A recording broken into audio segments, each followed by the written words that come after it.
36주 태아 낙태 사건과 관련해서 수술에 참여한 의료진 4명이 경찰에 추가로 입건됐습니다. 수술 당시 태아가 생존 여부, 이게 쟁점이었는데 집도의가 발급한 사산 증명서에는 자연 사산으로 표시된 것으로 확인이 됐습니다. 경찰은 수사를 통해서 실제 사산 여부를 확인키로 했습니다. 임예진 기자입니다. 36주 태아 낙태 사건을 수사하는 경찰이 수술에 참여한 마취 전문의와 의료 보조인 3명을 살인방조 혐의로 추가로 입건했습니다.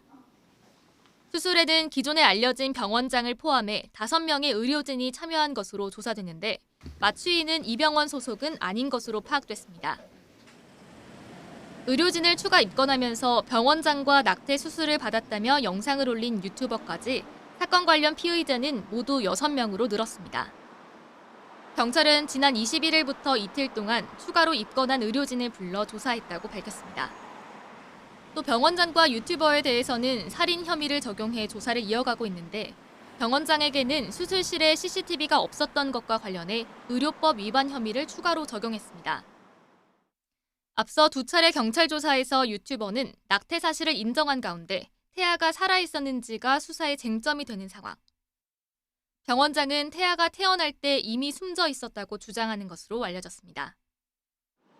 경찰은 이달 초에 이어 지난 19일 병원을 압수수색해 태아의 화장 증명서와 사산 증명서 등 관련 자료를 확보했는데 두 서류 모두 위조된 것은 아니라고 밝혔습니다. 또 집도의가 발급한 사산 증명서에는 자연 사산이라고 적혀 있는 것으로 확인됐습니다.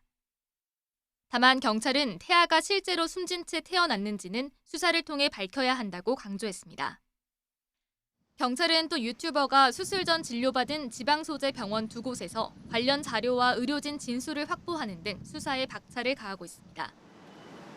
또 압수한 의료진의 휴대전화 포렌식 등 압수물 분석을 마치는 대로 병원장도 소환해 조사하겠다는 방침입니다.